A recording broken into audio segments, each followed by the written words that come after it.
So, picture this. I'm dead asleep at 5 a.m., and some lady from the HOA decides it's the perfect time to send a bulldozer through my 40-acre apple orchard.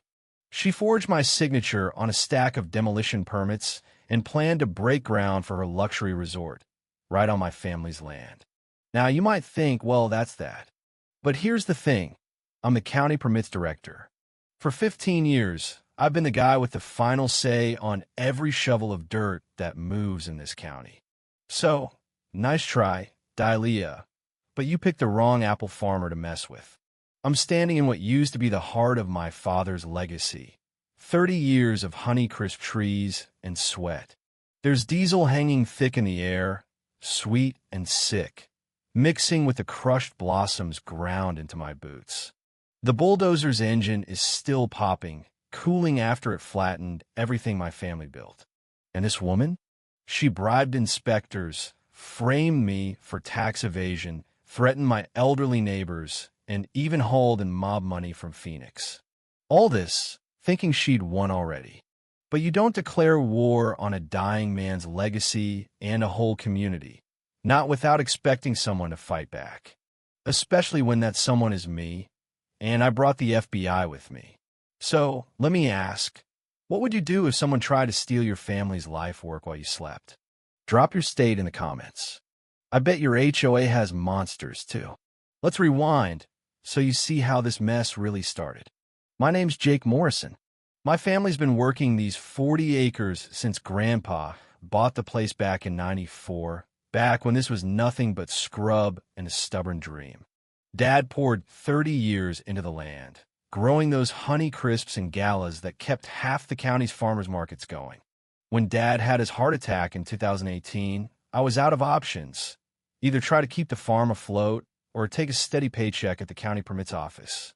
The irony didn't miss me, approving building permits while fighting to keep my own farm alive. But the medical bills would have sunk us, and someone had to keep the lights on. So that's how I became the guy no one expects to need, right when my family needed me most. Enter Dahlia Prescott, 52, Phoenix transplant, dripping in designer lawsuits, and a voice sharp enough to cut glass. She moves into Willowbrook Estates, right next to our orchard, with one goal: turn our quiet patch of Texas into her own ATM. You know the type, complains about the smell of fresh bread if she moves near a bakery. Dahlia? She complained about apple blossoms in spring on a farm that's been here longer than she's been alive. Within a month, she'd hit neighbors with 47 HOA violations. The sound of her heels echoing off the courthouse marble became the new soundtrack of Willowbrook. She'd waltz into meetings carrying a portfolio thicker than a Bible, snapping photos of my old tractor like it was a war crime. But then it got personal.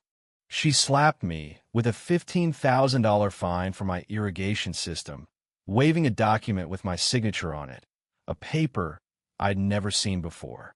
She forged my name, plain and simple. That night, kitchen table covered in legal papers and Dad's old farm journals, I sat there, taste of fear metallic in my mouth, trying to figure out how one person can just sign your life away. That's when I realized I wasn't alone. My deputy clerk, Carmen, had been in county government 20 years and could sniff out BS from 3 zip codes away. Big Mike, the local contractor, had helped Dad build our barn and was already getting leaned on by Dahlia to jack up prices on required improvements. And my cousin Tony, a lawyer with a nose for trouble, dug through records and found Dahlia had pulled this same scam in Phoenix, Tucson, and Flagstaff, targeting small landowners, burying them in lawsuits, and swooping in to buy their property for pennies. The first rail warning shot came in March. Out of nowhere, men in expensive suits start prowling the property lines, surveying equipment humming like angry bees. They mumbled about preliminary assessments and sped off in rental cars with Phoenix plates, leaving the air thick with hot asphalt and something like a threat. Then came the anonymous buyers, calling with the urgency of late-night infomercials. Offer expires in 48 hours. Development pressure's coming. Better sell now. But the punch to the gut came when I found out the Kowalskis, who'd raised chickens next door for 47 years, were hit with fines so high they lost their home. 47 years, erased by someone who'd only lived here 3 months. That's when it hit me. This wasn't about just my farm. It was about our whole community. So, what was I willing to do about it? Tuesday morning in April, I get a knock at dawn, a process server with a stack of legal papers. Dalia was suing me for zoning violations, waving a map supposedly showing my farm had been residential since 1987.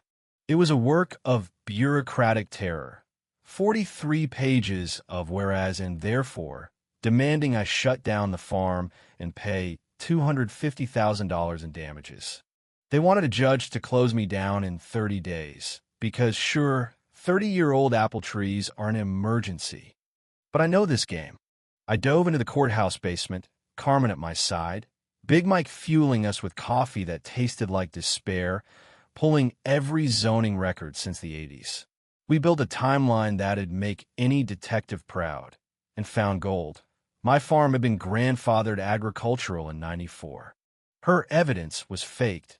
The map used section numbers that didn't exist, the county seal was off, and the supposed surveyor had died before the map was made. Grandfathering laws protect land forever, even if zoning changes. When I showed Tony the evidence, he nearly spat out his beer. Jake, she just committed federal fraud. Then Tony dug deeper. Same scheme, same fake maps, same emergency injunctions, always targeting elderly farmers who couldn't fight back. In Phoenix, she'd bulldozed 4 farms and built strip malls. It stopped being just about apples and became about justice. Sunset over the orchard, I realized this fight was bigger than me. The sound of my printer running overtime became my war drum. I filed a response packed with every bit of evidence, every legal precedent. But I wasn't done. I pulled Dalia's permits for Willowbrook Estates and found 17 violations on her own property. Illegal decks, unpermitted additions, structures over the setback line. She wanted me to play by the rules she broke daily. I filed countersuits for harassment and fraud and scheduled a routine inspection on her house. Carmen grinned like a kid on Christmas. Sometimes the best defense is a good offense. Dalia hit back hard. 3 men in knockoff uniforms showed up claiming to be state agricultural inspectors. Badges bubbling like cheap laminates, clipboards, fake IDs, and a van rented out of Phoenix. They tried to declare my healthy apple trees infected and ordered them cut down in 2 weeks. When I checked with the state, they'd never heard of these guys. The van? Fake signs slapped on a rental. Next week, the real county inspector, Phillips, a guy who sweats just walking inside, arrived with a condemnation order for my irrigation system. But this time, I had cameras hidden in birdhouses. I watched as he met Dalia in the parking lot, took an envelope full of cash, and signed whatever she handed him. Sometimes being paranoid pays off. Every bribe caught on tape. Meanwhile, Carmen discovered 3 county commissioners had taken educational conferences to Vegas, paid for by the same company that funded Dalia. And Big Mike? He brought me blueprints for a 200-room resort, dated months before Dalia moved here. She wasn't buying land. She was planning to steal it through eminent domain. Already had the resort mapped out, all hinging on bulldozing my orchard. By now, I was fighting for my job, my land, my whole reputation. Dalia filed ethics complaints and got the local newspaper running stories about corrupt officials. I started getting calls at dawn from commissioners, panic in their voices.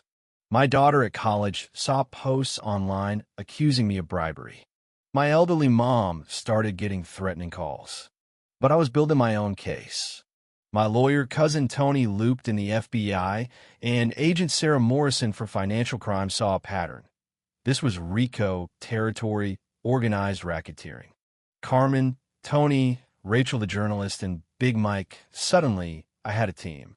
We compiled every forged document, every shady permit, every bribe, every shell company. Big Mike wore a wire. Rachel dug into Dalia's history, linking her to mob-connected developers in Phoenix, Vegas, and Nassau County. I worked nights, building a legal timeline that proved federal environmental law trumped all her fake zoning. Turns out, the extra 2 acres she claimed in her permits was protected wetland, habitat for endangered salamanders. One little salamander in my irrigation pond, barely bigger than my thumb, carried more legal weight than any briefcase full of money. It all came to a head the week of her big groundbreaking. She went for broke, crews working round the clock, bulldozers running at 3 a.m., claiming emergency exemptions. I called the EPA and sheriff. Federal stop work orders shut everything down. Rachel's exposed hit the news. FBI agents blended into the crowd at her ceremony. When Dalia got up to speak, golden shovel in hand, she had no idea she was digging her own grave. I walked up, permits in hand, and called her out in front of cameras: fraud, forgery, environmental crime. She tried to bluff, but the FBI wasn't having it. They cuffed her right there: mail fraud, wire fraud, racketeering, money laundering. Her crew was arrested, shell companies exposed, bribes documented, every piece of her little empire crumbling in real time. The crowd? They cheered like it was Friday night football. The Kowalskis hugged each other, tears running down their faces. Big Mike led a chant: "Save our farms. Save our community." The politicians vanished like shadows in sunlight. Afterward, the EPA declared our wetland a federally protected preserve. The HOA was dissolved by court order. Property values stabilized, potlucks got rowdy again, and nobody complained about tomatoes ruining property values. The orchard expanded, the scholarship fund started, and even Rachel and I found time for a date at a congressional hearing, no less. And that's the story, and my community's story, of how one stubborn apple farmer, some good friends, and a tiny salamander beat back greed, corruption, and a woman who thought the law was just another tool for the rich. The lesson? Never underestimate regular folks who know the rules and aren't afraid to use them.